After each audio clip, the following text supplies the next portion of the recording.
Hello， 大家欢迎来到我的 Vlog。早上起来呢，就已经是中午了。我妈妈已经做好了一桌的菜，然后我们就吃了这些家常菜。然后我就去医院戳了一针，因为咳嗽实在是太严重了。然后我妈妈都看不下去了，她说：“你赶紧去戳一针嘛，戳一针还好得快一点。”然后就吃了白粥，这个就有点辣，但是妈妈做了一个早上就浅浅的吃上两口。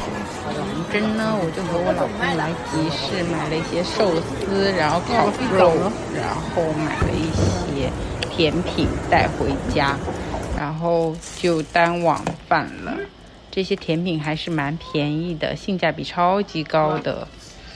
这个巴斯克下面的芋泥它没有打得很绵密，就是那种可以嚼到颗粒粉感的那种吧，感觉不知道它怎么做的如此的难吃。然后这个的话它做的是比较绵密的，是另一家店买的，它上面的肉松还是脆脆的那种感觉，吃起来超级好吃，里面还有乳酪。然后就把它给光盘啦，然后因为里面还有紫米嘛，吃的比较饱，所以我感觉吃完这个就比较撑了。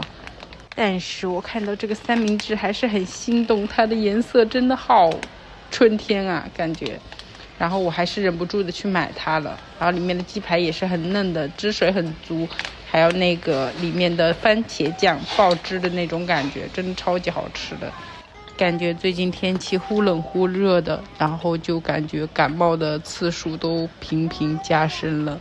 我妈也中招了，然后我老公也中招了，然后宝宝也中招了，真的是超级折磨，3更半夜都还要往医院报，谁懂这种感觉，真的超级吃力的。